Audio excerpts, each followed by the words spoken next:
हाँ तो बच्चों, मैं सुनील मौर्य आज आप लोगों को एक नए टॉपिक पढ़ाने जा रहा हूँ जिसका नाम है कक्षा 10 में चैप्टर का नाम है द्विघात समीकरण। अभी तक हमने अपने यूट्यूब चैनल पर त्रिकोणमिति पढ़ा दिया है, सांख्यिकी पढ़ा दिया है। आप सांख्यिकी और त्रिकोणमिति पढ़ सकते हैं। ये कक्षा 10 में बहुत ही महत्वपूर्ण चैप्टर्स हैं जिनमें से कन्फर्म है कि आपको क्वेश्चंस आने ही वाले हैं। बोर्ड परीक्षा को देखते हुए जो भी चैप्टर्स ज़्यादा महत्वपूर्ण है उस पर हम ज़्यादा फोकस कर रहे हैं। जैसे आपको त्रिकोणमिति, इसमें कन्फर्म है त्रिकोणमिति के अनुप्रयोग का एक सवाल तो आना ही आना है, उसको हमने करवा दिया। अच्छे से आप देख लीजिए, जहाँ पे समस्या वो आप बता दीजिएगा। दूसरा आपका सांख्यिकी चैप्टर्स हमने पढ़ा दिया है। सांख्यिकी में आपको समांतर माध्य, माध्यिका, बहुलक बहुत ही आसान तरीके से निकालना हमने सिखा दिया आपको। अगर उसके बाद भी आपको कहीं पे कोई प्रॉब्लम आती है तो आप कमेंट बॉक्स में लिख दीजिएगा, मैं उसको देख पढ़ के आपको आपकी समस्या को दूर कर दूंगा। इसी सीरीज में आपका एक चैप्टर आता है द्विघात समीकरण, जो आपकी परीक्षा की दृष्टि से ये भी बहुत ही महत्वपूर्ण चैप्टर्स हैं। इसमें भी इस चैप्टर से भी आपको कम से कम 2 सवाल तो मिलने ही मिलने हैं। याद रखिएगा कि आपको ये चैप्टर्स बहुत अच्छे से पढ़ना है और इसमें से आप ये इबारती प्रश्न जो आते हैं, अर्थात जो वर्ड प्रॉब्लम्स आते हैं, ये बहुत अच्छे से आपको ध्यान है। नॉर्मल सवाल तो आपको लगा ही लेंगे क्योंकि हम अभी पढ़ा रहे हैं। इसके पहले आपने कुछ ना कुछ तो पढ़ा ही है। द्विघात चैप्टर्स के बारे में कुछ ना कुछ तो आप जानते भी होंगे, और अगर नहीं भी जानते हैं तो ये मेरी जिम्मेदारी है, मैं आपको यहाँ पे पूरी तरह से अच्छे से समझा दूंगा। तो पहला है आपका द्विघात समीकरण के बारे में। पहले आप समझिए कि ये चैप्टर का नाम क्या है। ये कह रहा है द्विघात। द्विघात का मतलब होता है जिसके केवल 2 घात हो। कितनी घात? 2 घात। 2 घात वाला, पहली बात कहानी ये है, 2 घात वाला होना चाहिए। समीकरण के लिए आपको ये बता दूं मैं आपको, समीकरण के लिए आपको बराबर का चिन्ह दिखना चाहिए। क्या दिखना चाहिए? बराबर का चिन्ह दिखना चाहिए। कहीं पे भी अगर बराबर का चिन्ह दिख गया तो ये समझ लीजिए कोई एक समीकरण है। और समीकरण के साथ साथ एक आता है सर्वसंख्या। सर्वसंख्या और समीकरण में कुछ अंतर है। सर्वसंख्या जो होती है वो चर राशि के प्रत्येक वैल्यू के लिए वो संतुष्ट होती है। जैसे अगर हम आपको एक बात बताएं, a प्लस बी का होल स्क्वायर इक्वल टू आपका a स्क्वायर प्लस आपका 2ab प्लस आपका b स्क्वायर, ये आपका एक क्या है? सर्वसंख्या है। हाँ, बराबर का चिन्ह दिख गया तो आप समीकरण भी कह सकते हैं, बट समीकरण में एक अतिरिक्त गुण जुड़ जाने के कारण, अतिरिक्त तो क्वालिटी क्या है कि यहाँ पे एक a और b के जगह पे आप दोनों पक्षों में जो मन के वो रख लो, हमेशा ये दोनों बराबर ही होंगे। दोनों पक्ष बराबर होंगे। अगर दोनों पक्ष हर एक वैल्यू के लिए संतुष्ट होता है तब वो कहलाता है सर्वसंख्या, जिसे आप इंग्लिश में कहते हैं आइडेंटिटी। तो सर्वसंख्या का मतलब जो सभी के लिए समान, जो सभी के लिए लागू हो, यानी जो भी वैल्यू आपको दिया गया है उनके हर एक वैल्यू के लिए वो संतुष्ट हो, तो उसे आप समीकरण कहते हैं, सॉरी सर्वसंख्या कहते हैं। समीकरण आपके कोई भी आप हो सकता है। जैसे यहाँ पे आप x इक्वल टू 5 ले लीजिए, x प्लस 5 ले लीजिए इक्वल टू 0। आपको ये बराबर 0 दिखना चाहिए। x square plus 2xy, 2xy plus y square equal to 0, ये भी एक समीकरण है। प्रत्येक सर्वसंख्या एक समीकरण होती है, लेकिन हर एक समीकरण एक सर्वसंख्या हो ये जरूरी नहीं, ये याद रखिएगा। तो इसलिए द्विघात में आपको क्या करना है कि पहले आपको जो भी दिया जाएगा उसमें आपको 2 घात दिखना चाहिए। 2 से ना तो कम दिखना चाहिए और ना ही 2 से अधिक दिखना चाहिए। समीकरण के लिए आपको बराबर का चिन्ह दिखना चाहिए। द्विघात किस पर लगा होना चाहिए? चर राशि पर लगा होना चाहिए। किस पर लगा होना चाहिए? चर राशि पर आपका द्विघात लगा होना चाहिए। 2 से ना तो कम लगा होना चाहिए और ना ही 2 से ज्यादा लगा होना चाहिए। तो आपको हम द्विघात समीकरण के बारे में मैंने क्या बताया कि एक ऐसा समीकरण, यानी यहाँ पे समीकरण के लिए आपको बराबर का चिन्ह दिखना चाहिए। बराबर का चिन्ह दिख गया तो बराबर के चिन्ह के दाएं भी कुछ होगा, बाएं भी कुछ हो सकता है। हो सकता है कि दाएं साइड में केवल, बाएं साइड में केवल 0, दाएं साइड में 0 ही 0 हो, बाएं साइड में कुछ और। लेकिन आपको एक ऐसा पद दिखना चाहिए जिसके चर पर आपको 2 घात दिखे। कितने घात दिखना चाहिए? 2। 2 से ना तो कम और ना ही 2 से ज्यादा। तो हम आपको बताने चल रहे हैं कि द्विघात समीकरण का रूप कैसा होता है। तो द्विघात समीकरण की डेफिनेशन में आप जान गए कि द्विघात समीकरण एक ऐसा समीकरण होगा जिस पर आपको, जिसके चर राशि में आपको 2 घात दिखने वाला है। अब द्विघात समीकरण का जो रूप होता है वो आपका होता है ax² plus bx plus c equal to 0। यहां पे कंडीशन ये है कि a 0 नहीं होना चाहिए। इसे हम पढ़ेंगे a 0 नहीं है या a does not equal to 0। ठीक है, या a नॉट इक्वल टू 0। क्या मतलब, इसका क्या मतलब है? a 0 नहीं है। b और c पे कोई कंडीशन नहीं। कंडीशन किस पे लगा बेटा? a पर लगा, क्योंकि अगर a 0 हो गया तो ये x² पूरा 0 हो जाएगा। तब यहां पे बचेगा bx प्लस c। तब आप बताइए क्या इस समीकरण में चर राशि पर 2 घात लगा है? अगर चर राशि पर 2 घात नहीं लगा है तो फिर ये द्विघात होगा कैसे? और अगर ये द्विघात है नहीं तो हम इस चैप्टर की बात ही नहीं कर पाएंगे। तो इसलिए आपको इस चैप्टर की बात करने के लिए आपको एक ऐसा इक्वेशन मिलना चाहिए जिसके चर राशि पर 2 घात दिखे। कितने घात दिखे? 2 घात दिखे। अगर 2 घात दिख रहा है तो वो द्विघात समीकरण है, वरना द्विघात समीकरण नहीं है। तो इस रूप का जो भी समीकरण होगा वो आपका द्विघात समीकरण होगा। लेकिन यहाँ पे a 0 नहीं होना चाहिए, b 0 हो सकता है, c भी 0 हो सकता है। तो अब आपको हम एग्जाम्पल्स के तौर पे कुछ बात करें तो यहाँ पे आपका x² plus 2x plus 6 equal to 0 पहला एग्जाम्पल। दूसरा example x² plus 5x equal to 0। तीसरे की बात कर ले आपका 2x² माइनस 9 इक्वल टू 0। यानी आपको ये पकड़ना है कि यहाँ पे जो भी चर राशि है उसमें कोई एक चर ऐसा है जिस पर घात 2 लगा हो। जिस पर घात 2 लगा हो तो वो आपका द्विघात समीकरण होगा, वरना द्विघात समीकरण नहीं होगा। तो हमें लगता है कि आपको ये कंफर्म हो गया होगा कि द्विघात समीकरण कैसे पहचानेंगे। तो द्विघात समीकरण पहचानने के लिए आपको पकड़ना है किसको? केवल इसी को पकड़ना है, इसी को पकड़ना है। एक एक को 0 मत रखिए। यानी अगर आपको ये मिल जाए 2x प्लस 6 इक्वल टू 0 तो ये द्विघात समीकरण नहीं है। क्यों? क्योंकि यहाँ पे अगर आप इसे लिखना भी चाहें इस रूप में तो आप 0 इंटू x² प्लस आप 2x प्लस 6 इक्वल टू 0 लिखेंगे। तो आपका यहाँ से अगर हम कंपेयर कराएं ax² plus bx plus c से तुलना अगर हम करवा लें, तुलना करने पर तो आप देखते हैं यहाँ पे a इक्वल टू 0। अब तुलना कैसे करते हैं? ये भी एक बहुत बड़ी बात है भाई, एक समस्या है। सर हम तुलना ही करना नहीं जानते, ये कंपेयरिंग करना कैसे होता है, कैसे हम कंपेयर करेंगे? तो इसके लिए देखो भाई, आपका यहाँ पे लिखा है ax², जो जो मिले उसको आप कैंसिल कर भूल जाओ। जो जो दोनों में सेम मिले उसे आप क्या करो? भूल जाओ। ये आपका x² तो x² खत्म। अब यहाँ पे बचा a, यहाँ पे बचा कौन? 0। तो a के बराबर क्या हो गया? 0। यहाँ पे आपका x है तो x कैसे? यहां से देखोगे तो b बराबर क्या आ गया? 2। यहाँ पे कुछ नहीं, आप बराबर 0 रख लो। तो जी अब बचा कौन? c, और यहाँ पे बचा, अच्छा यहाँ पे बचा प्लस, यहाँ है प्लस, तो इसका मतलब c बराबर क्या हो गया? ये होता है कंपेयरिंग करना। अगर हम यहाँ से बात करें कि x² plus 6x plus 9 equal to 0 को अगर ax² plus bx plus c equal to 0 के रूप में लिखा जाए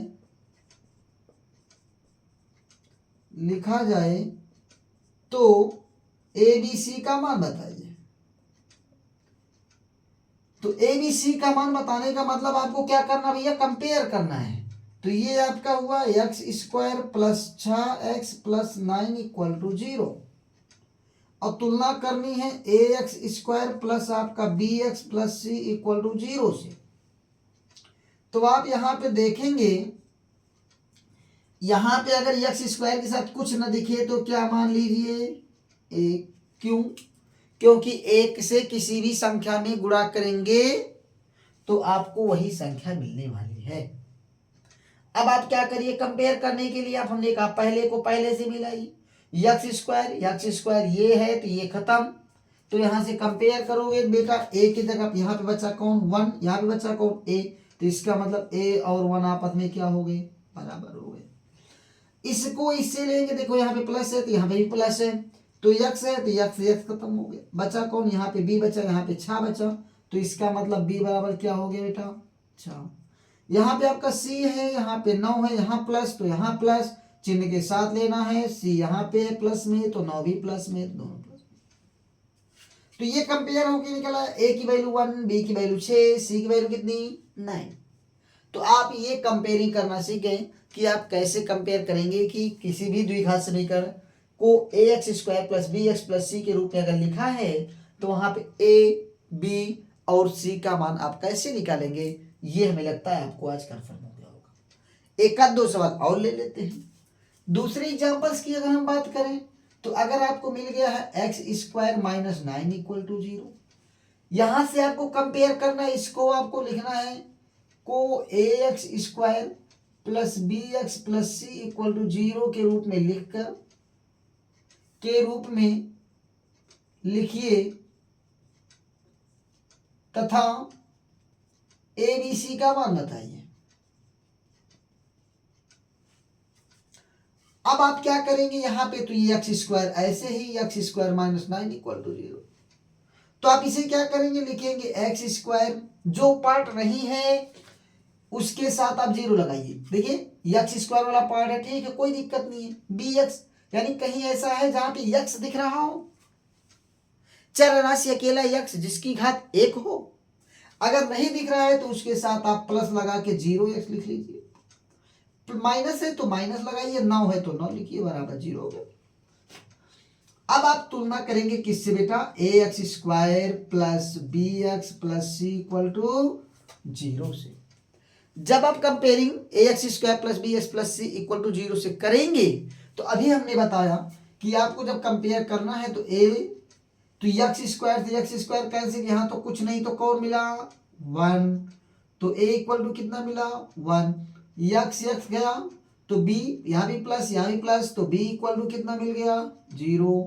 अब देखो यहाँ प्लस है तो यहाँ माइनस है, तो सी प्लस में है तो सी इधर प्लस में हो गया, 9 माइनस में है तो माइनस 9। ये आपने कंपेयर कर लिया, यानी जो जो कॉमन मिले उसको आप हटा दीजिए, इसके बाद जो बचे वही आप लिख लीजिए, तो कंपेयर आपको करने आ गया होगा। ए बराबर कैसे मिला, बी बराबर कैसे मिला, सी बराबर। एक एग्जाम्पल और हम ले लेते हैं। तीसरे की बात करें तो यहाँ पे आपका -2x square minus 5x equal to 0, इसको आपको कंपेयर करना है तो आपको उसी रूप में लिखना है। तो पहले आप लिखेंगे a x square plus b x plus c equal to 0, इस रूप में आपको लिखना है।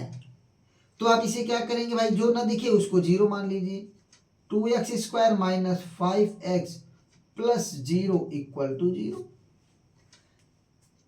क्योंकि आपको यहाँ पे बी ये वाला दिया, बी एक्स वाला पार्ट दिया लेकिन सी नहीं दिया है। आप कंपेयर करेंगे भाई इसको इससे खत्म, तो a इक्वल टू क्या मिला, ये a पॉजिटिव में है, ये 2 माइनस में है तो माइनस लिखिए। b इक्वल टू कितना मिला बेटा -5 मिला, और c इक्वल टू कितना मिल गया 0। ये आप कंपेयर कर लिए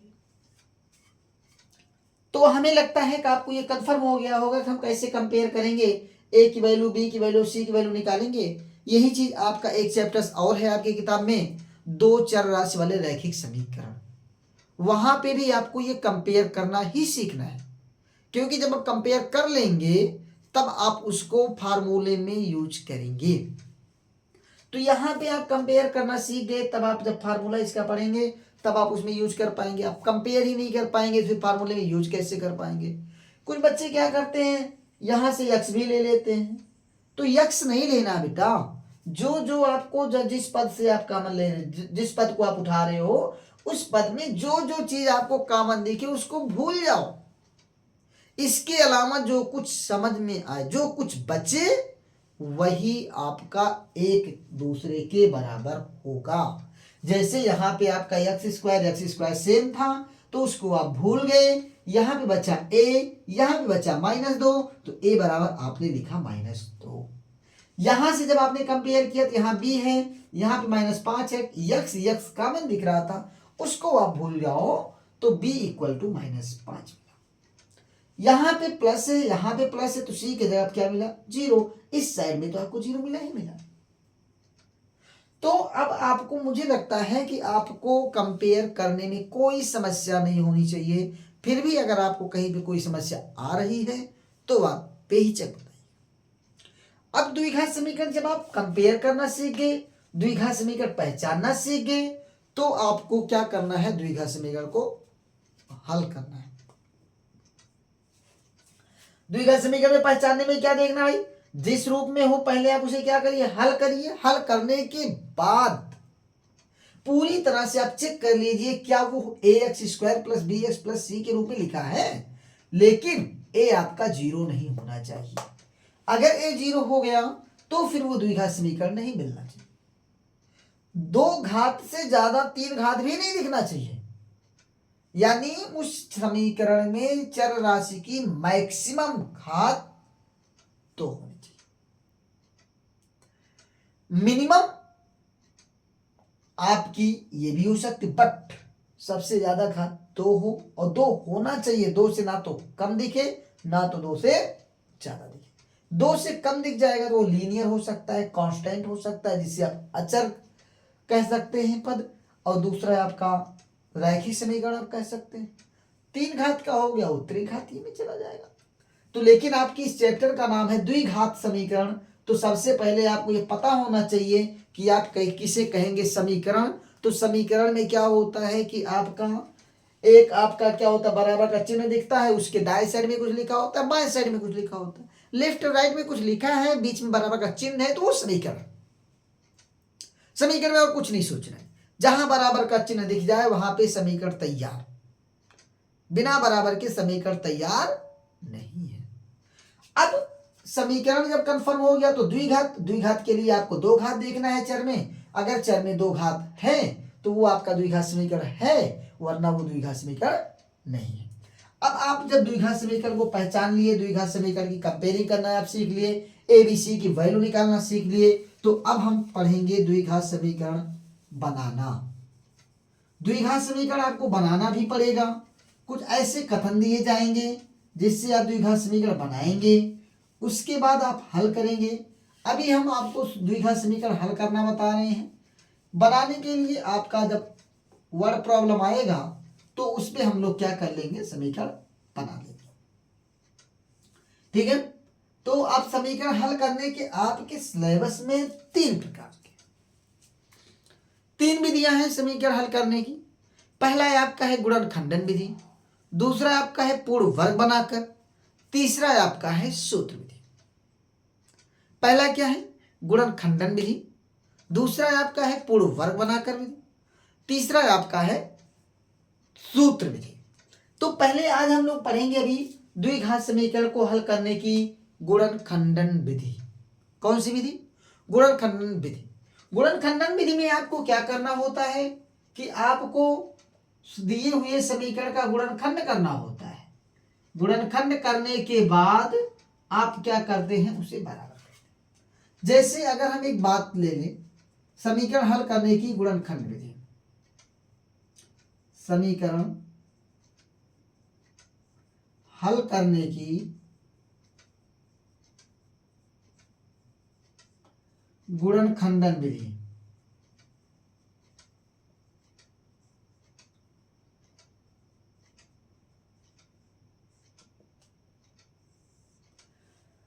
गुणनखंड विधि में आपको हल करने के लिए पहला आपको ये चीज याद होना चाहिए, a² - b² equal to a + b a - b। एक इस आइडेंटिटी का उपयोग होगा, इस सरसमीका का उपयोग इसमें होगा। आ भी सकते हैं सवाल ऐसे। अगर ऐसा दिया होगा तो आपको ऐसा लिखना होगा, तो आप गुणनखंड उसका कर ले जाते हैं। दूसरी चीज, जब भी गुणनखंड करना है तो गुणनखंड का पहला नियम यह है कि आपको जो कुछ भी प्रत्येक पदों में कॉमन दिखे, उभयनिष्ठ दिखे, उसको आप कॉमन ले लीजिए। जो भी कॉमन दिखे उसे आप कॉमन ले लीजिए। कॉमन के बाद फिर आगे की प्रक्रिया हम करते हैं। अगर इस रूप का बनता है तो हम ये फार्मूला लगा लेते हैं। अगर आपका मध्य पद तोड़ के बनता है तो हम लोग मध्य पद तोड़ के पढ़ेंगे। क्योंकि गुणनखंड आज आपके लिए कक्षा 10 में पहली बार नहीं आई है। गुणनखंड आप कक्षा 8 से पढ़ते हुए आ रहे हो। कक्षा 8 में आपने गुणनखंड पढ़ा, कक्षा 9 में गुणनखंड पढ़ा, और आप कक्षा 10 पढ़ रहे हो। तो ऐसा नहीं है कि आप गुणनखंड के बारे में जानते ही नहीं हो। तो गुणनखंड का मतलब होता है कि कोई, जैसे अगर हम संख्या की बात कर लें, मान लीजिए एक संख्या है, इसके अगर आपसे गुणनखंड की बात किया जाए तो आपका गुणनखंड का मतलब इस संख्या 6 को आप ऐसी कैसी कितनी संख्याएं हैं जिनसे इसको भाग देने पर शेषफल शून्य मिल जाए। ऐसी जितनी भी संख्याएं हैं वे सब की सब संख्याएं इसके गुणनखंड हैं। जैसे 6 को अगर आप 1 से भाग दोगे तो 1 से आप 6 में भाग दोगे तो 1 छक्के 0 आ गया। आप 2 से भाग दोगे तो 2 तिया 6 फिर 0 आ गया। 3 से भाग दोगे तो 3 दूना 6 फिर 0 आ गया। 4 से चेक कर लो, 4 से भाग दोगे 4 एक कम 4, यहाँ पे 2 आ गए। 0 नहीं है तो इसलिए ये गुणनखंड 4 गुणनखंड नहीं है। 5 से भाग दोगे तो 5 भी उसको नहीं डिवाइड करेगा। 6 से भाग दोगे तो 6 एक कम 6, फिर आपका यहाँ पे 0 आ गया। तो कहने का तात्पर्य कोई भी संख्या किसी संख्या का गुणनखंड कहलाता है तब जब उस संख्या से दी गई संख्या को भाग देने पर शेषफल 0 मिल जाए। भागफल क्या मिलेगा हमें नहीं मतलब, इससे भागफल क्या मिलेगा इससे मतलब नहीं है। शेषफल 0 आना चाहिए, यानी ये जो रिमाइंडर है वो क्या आना चाहिए बेटा, 0। तभी वो उसका द्विघात समीकरण, तभी वो उसका गुणनखंड होगा, वरना वो गुणनखंड उसका नहीं हो सकता। जिस तरह से बात संख्याओं की होती है उसी तरह से बात आप क्या करेंगे, द्विघात समीकरण में भी करेंगे या आप किसी भी बहुपद में करेंगे। एक चैप्टर आपकी किताब में है बहुपद, हम उस पर भी बात करेंगे। बहुपद में भाग भी देना आपको है। जब शेषफल 0 आ जाता है तो आप कह देते हैं वो गुणनखंड है उसका। अगर शेषफल 0 नहीं आया तो उसका गुणनखंड नहीं है। ये बात आप अपने दिमाग में बैठा लीजिए कि कोई भी संख्या किसी का गुणनखंड होता है तब जब उस संख्या से आप दी गई संख्या को भाग देते हैं, भाग देने के बाद शेषफल अगर 0 आ जाए तो वो गुणनखंड है, वरना गुणनखंड नहीं।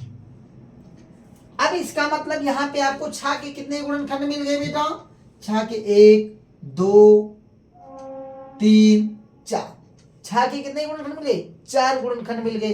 कहने का मतलब ऐसी 4 संख्याएं हैं जिससे 6 को भाग देने पर शेषफल 0 मिलने वाला है। अब हम लोग बात करेंगे बीजगणित में, इसमें कैसे जान पाएंगे सर भाग देंगे। अब आपको हमने बताया कि जैसे हमने कहा कि इस संख्या का इसका गुणनखंड इतना है, तो इसका मतलब यहाँ पे 2 पद ऐसे मिल गए, a प्लस बी और a minus b. A square minus b square के 2 गुणनखंड आपको मिल गए। एक गुणनखंड है आपका a प्लस बी, दूसरा गुणनखंड है आपका a माइनस बी। अब हमने परिभाषा बताई गुणनखंड की कि अगर आप इससे इसको भाग देंगे तो शेषफल कितना आना चाहिए, 0। अगर शेषफल 0 आया तो गुणनखंड है, अगर शेषफल 0 नहीं आया तो गुणनखंड नहीं है। अब आप क्या करिए, हमने कहा भाग दीजिए, तो किससे भाग देना, हम कह रहे हैं कि a square minus b square का एक गुणनखंड a प्लस बी है, तो आप a प्लस बी से a square minus b square में भाग दीजिए। a square minus b square में जब आप भाग देंगे तो आज मैं बता दूं आपको, यहाँ पे मैं भाग देना भी सिखा दे रहा हूं। भाग देने का जब भी आपको बीजगणित में भाग देना हो तो बीजगणित में भाग देने का कितना आसान तरीका मैं आपको बताने चल रहा हूं। आप क्या करिए, अपनी कॉपी में ऐसे एक लाइन ड्रा कर लीजिए। इधर का काम आपका रफली होगा, बट आप उसको काटिएगा नहीं, कोई मतलब नहीं है। ठीक है, आपको सबसे पहले क्या करना है, ये जो पहला पद है इसका ए स्क्वायर को ऐसे आप, अब घात 2 लगा है तो इसका मतलब आप समझ रहे हैं कि ए का ए में ही गुणा हुआ है 2 बार।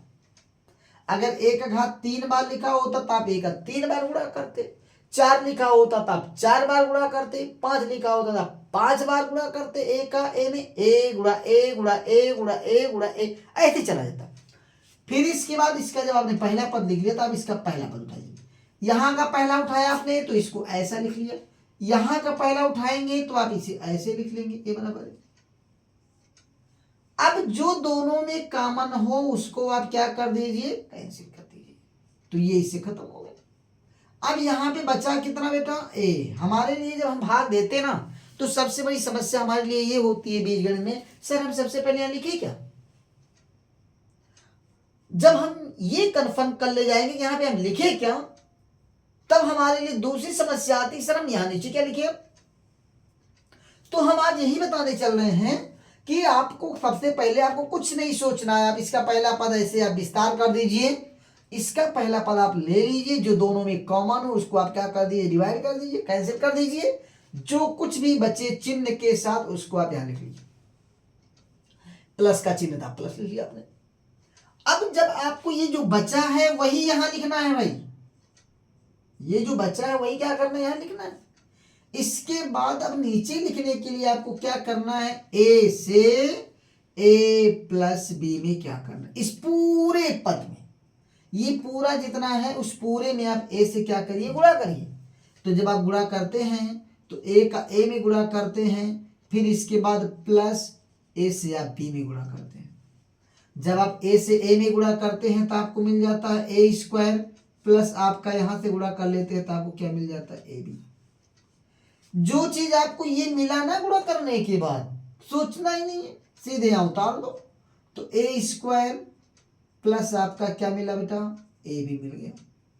कितना मिल गया, ए भी मिल गया। अब आपको क्या करना भाई, जब आप किसी संख्या को भाग देते हो ना, 2 से जैसे आप 6 में भाग देते हो तो 2 तिया 6, तो यहां घटाते हो। लेकिन हम संख्याओं वाले भाग में चिन्ह लगा भी देते हैं, नहीं भी लगाते हैं, बट ये हमें याद रहता है सर इसको घटाना है तो 0 आ जाएगा। वरना भाई आप बताओ, अगर घटाए ना होते तो 0 आता कैसे। क्या जोड़ा आपने, नहीं जोड़ा। गुणा किया, नहीं किया। तो आपने जब घटाया तो घटाना ही तो करना है, तो यहां पे भी तो घटाना पड़ेगा आपको। जब आप घटाएंगे तो घटाने का मतलब देखो भाई, अभी घटाए नहीं थे, अब यहाँ पे 2 3 6 प्लस में तो आ गया था, जब घटाए तो ये क्या हो गया, माइनस हो गया। अब आप बताओ, अगर मान लो यहाँ पे -6 मिला होता तो हमें घटाना होता तो हम आगे माइनस से गुणा करते, तो माइनस माइनस क्या हो जाता है, ये प्लस। इसी तरह से यहाँ पे आपको जब घटाना है तो यहाँ पे इन दोनों के साइन चेंज हो जाएंगे। ये अगर प्लस में है तो ये माइनस में हो जाएगा, ये वाला भी अगर प्लस में है तो किस में हो जाएगा, माइनस में हो जाएगा। क्यों साइन चेंज हुआ, क्योंकि आपको घटाना है, और घटाने का मतलब आप माइनस से गुणा कर। तो यहाँ पे आपका माइनस आ गया, यहाँ पे आपका प्लस आ गया। अब देखिए ये ए स्क्वायर है, ये भी ए स्क्वायर, जैसे यहाँ पे छा था ये छा था, तो घट के कितना आ जाता है, 0 आ जाता है। यहाँ 0 हो गया भाई। क्या इस रूप का कोई और आपको दिख रहा है, अगर आपको इस रूप का कहीं ए बी, क्या ऊपर कहीं ए बी दिख रहा है, अगर ए बी नहीं दिख रहा है तो आप इसको ऐसे ही उतार लीजिए, माइनस ए बी चिन्ह के साथ। अब आपका चिन्ह ऊपर वाला ना हो के नीचे वाला रह गया भाई, ध्यान दीजिएगा। तो माइनस ए बी, और ऊपर कुछ बचा है क्या, जो ऊपर बचा है उसको आप यहां उतार लीजिए। अब जब आपने उतार लिया तो फिर अब क्या सोचना है, ये तो खत्म हो गया, इसे कोई मतलब नहीं बचा, इसका पहला पद बचा कौन, माइनस ए बी बचा। इसको आप लिख सकते हैं माइनस ए गुणे बी। इसका पहला पद आपको ए मिला है तो ये आप लिखेंगे ए से ए आपका खत्म, मिला कौन, साइन के साथ, बचा कौन, माइनस बी, तो इसलिए साइन के साथ आप लिखेंगे माइनस बी। अब इस माइनस बी में फिर आपको हमने बताया था, आपको ये जिससे आप भाग दे रहे हो उससे गुणा कर लो, तो जब आप a प्लस बी करेंगे तो यहां से आपका माइनस बी ए हो गया, और माइनस प्लस माइनस हो गया, और ये बी स्क्वायर हो गया। अब एक बात बताओ बेटा, 2 का गुणा अगर 3 में करते हो तो कितना आता है? 3 का गुणा अगर आप 2 में करोगे तो कितना आएगा? अच्छा, क्या कोई परिवर्तन होगा? अगर कोई परिवर्तन नहीं हो रहा है तो इसका मतलब जहां ए बी लिखा है वहां बी ए, जहां बी ए लिखा है वहां पे हम ए बी लिख सकते हैं।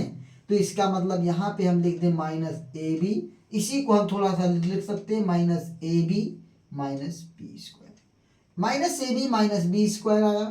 फिर आपको प्रक्रिया करनी है घटाने की, तो हमने कहा अगर माइनस है तो ये माइनस है तो माइनस से आप मल्टीप्लाई कर लेते तो प्लस हो जाता है। इसी तरह से यहाँ माइनस है तो ये प्लस हो गया और ये क्या हो गया? प्लस। ए बी ये माइनस में है, ये प्लस में है। बीजगणित में घटाने जोड़ने वाली कहानी में बच्चों को बड़ी दिक्कत आती है।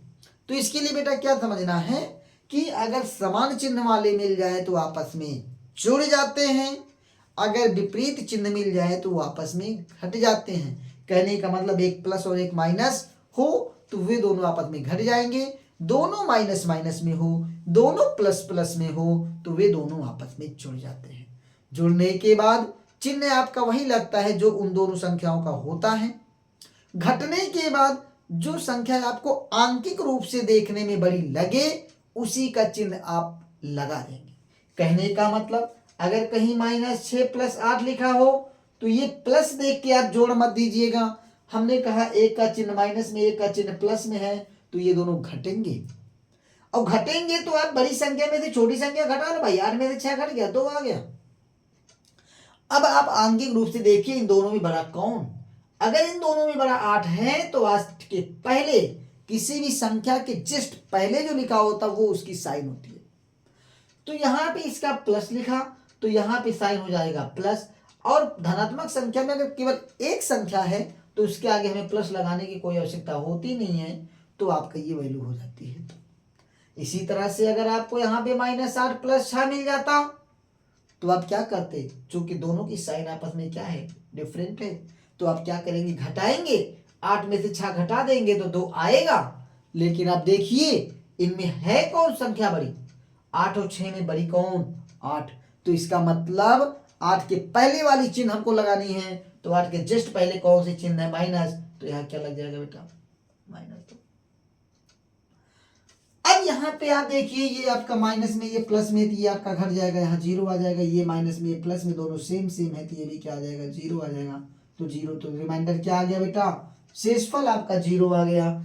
इसका मतलब अगर शेषफल 0 आया तो इसका मतलब ये इसका एक गुणनखंड है। अब आपको एक चीज मैं बता दूं, शेषफल अगर 0 आ गया तो यही नहीं इसका गुणनखंड है, ये जो भागफल है वो भी इसका गुणनखंड है। यानी यहाँ पे 2 से 6 में भाग दिया, 3 जो आया है केवल 2 ही गुणनखंड नहीं है 6 का, 3 भी 6 का क्या है? गुणनखंड है। चाहे आप 3 से 6 में भाग दे लीजिएगा तब भी शेषफल आपको 0 आएगा। इसी तरह से a - b से भी अगर आप भाग देंगे, मैंने आपको a + b से भाग देना सिखा दिया, आप a - b से खुद भाग दे के देखिएगा तो आपको शेषफल यहाँ पे 0 मिलेगा, ये कंफर्म। ठीक है। अब हम लोग जब ये चीजें आप समझ गए तो गुणनखंड के लिए हमने आपसे बताया कि गुणनखंड करने के लिए सबसे पहले आपको क्या करना होगा? जो कुछ भी कॉमन दिखे उसको आप कॉमन ले लीजिए। कॉमन लेने के बाद फिर आप उसका क्या करेंगे? गुणनखंड करेंगे। अब आपको हम बता रहे हैं कुछ सवाल, तब आपको बात समझ में आ जाएगी। तो हमने आपसे कहा कि गुणनखंड करने के लिए आपको इस फार्मूले का भी प्रयोग करना पड़ेगा, दूसरा आपको कॉमन लेना भी पड़ेगा, तीसरा आप क्या करेंगे? उन दोनों दिए हुए द्विघात समीकरण में जो मध्य पद होगा, मध्य पद का मतलब यक्स वाला टर्म, यक्स के गुणांक को आपको क्या करना है? ब्रेक करना है, जिसे आप कहते हैं मध्य पद तोड़कर गुणनखंड करना। हम उस पर बात करेंगे। अभी हम एक सवाल की बात करें, अगर पहला सवाल की बात कर लें, एक एग्जाम्पल की बात कर ले, तो अगर आपको मिल गया x² - 3x = 0, ये अगर द्विघात समीकरण आपको मिल गया तो हमने आपसे सबसे पहले कहा कि आपको सारे पदों में, सभी पदों में जो कुछ भी कॉमन दिखे आप उसको कॉमन ले लीजिए। और कॉमन आपका, हमें कॉमन लेने का मतलब जो संख्या आप कॉमन ले रहे हैं उस संख्या से या उससे आप प्रत्येक पदों में भाग दे रहे हैं। क्या कर रहे हैं? भाग दे। तो आप देखिए यहाँ पे भी यक्स है, यहाँ पे भी यक्स है, इसके अलावा कुछ है नहीं, तो आप यक्स कॉमन लेने वाले हैं। जब आप यक्स कॉमन लेंगे तो यहाँ ब्रेकर बनाएंगे। अब यहाँ पे क्या लिखे, ये हमारे लिए बहुत बड़ा चैलेंज है। तो आप सबसे पहले क्या करेंगे, आप यक्स से इस पहले वाले पद में भाग देंगे। तो यक्स से पहले वाले पद में भाग देने का मतलब यक्स बटे यक्स करना यक्स स्क्वायर का। तो यक्स स्क्वायर का मतलब यक्स गुणे यक्स होता है, और यहाँ पे यक्स यक्स यक्स आपका क्या डिवाइड हो गया, बचा कौन, एक्स बचा। तो इसका मतलब यहाँ पे आपको क्या लिखना बेटा, यक्स लिखना है। साइन जो होगी वही साइन आपको लिखना है। अब 3x में आपको क्या करना है, यक्स से भाग देना है। तो यक्स, इसका मतलब आपका आया 3x का मतलब 3 गुणे यक्स बटे क्या यक्स, यक्स यक्स डिवाइड हो गया, कितना बचा 3। तो इसका मतलब यहाँ पे आपको लिख लेना है 3, और बराबर बचा कौन, 0। अब आप बताइए किन्हीं भी दो संख्याओं का गुणनफल शून्य कब मिल सकता है भाई, किन्हीं भी दो संख्याओं का गुणनफल, ये इसका मतलब क्या लिखा गया, एक संख्या और ब्रेकर के बीच में कोई साइन नहीं लिखा हो तो इसका मतलब आप उसे गुणा समझेंगे।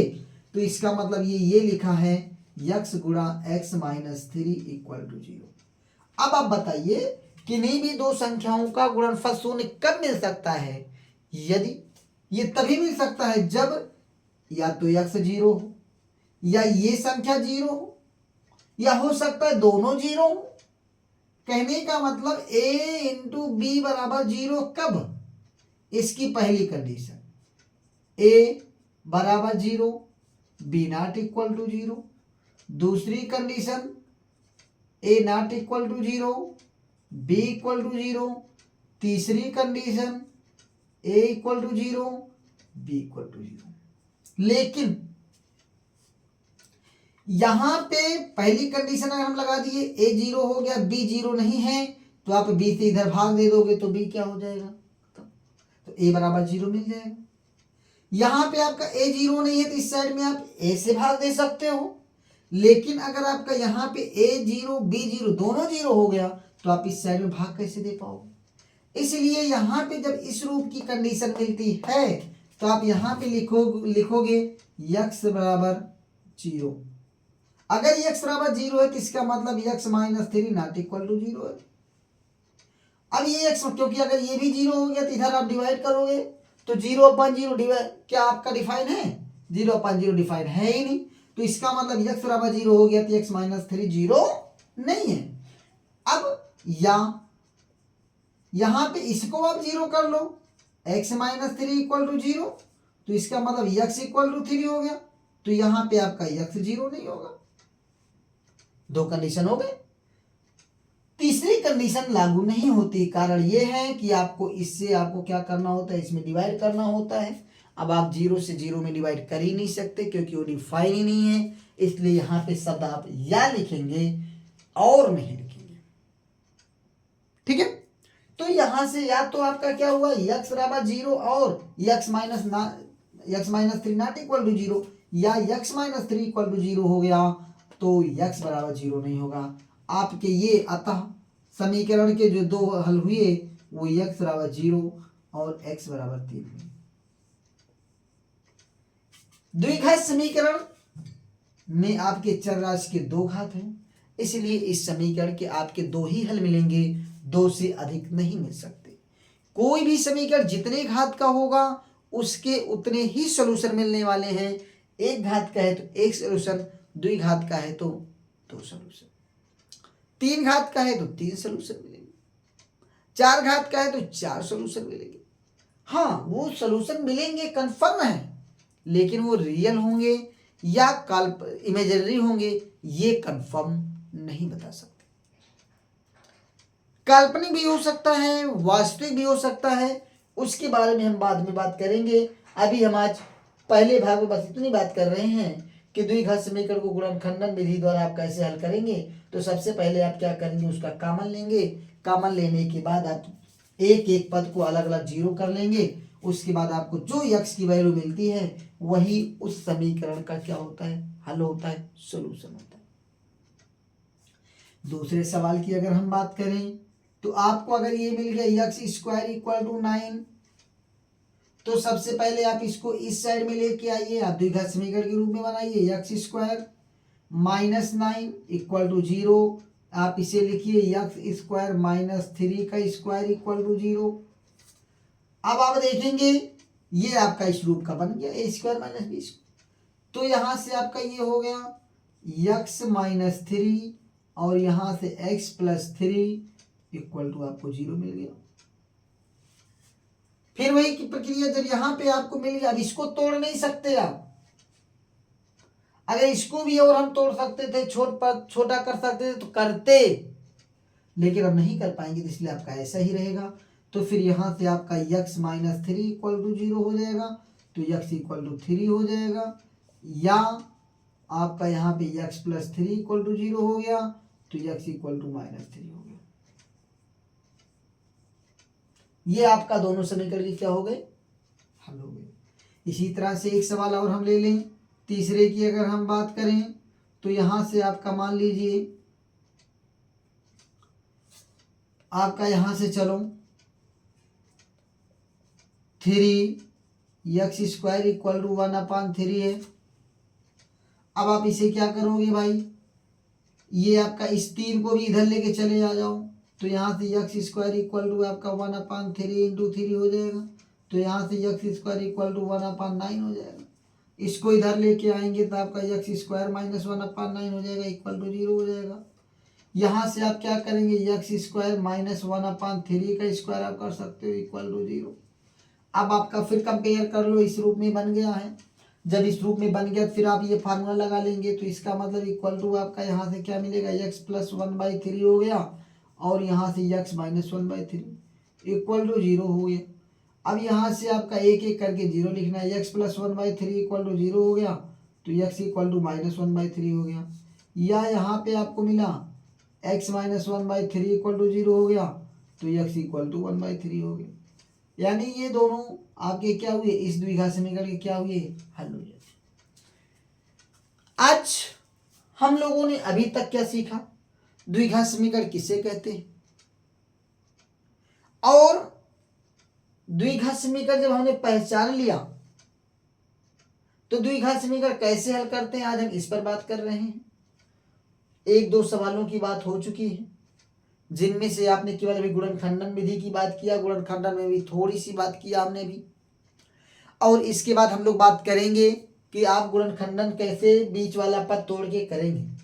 ठीक, ये आप जब सीख जाएंगे तो आपके लिए बहुत आसान हो जाएगा। ठीक है, मुझे लगता है कि आपको अभी तक मैंने जो भी चीज़ समझाया है वो चीज़ आपको बात समझ में आई होगी।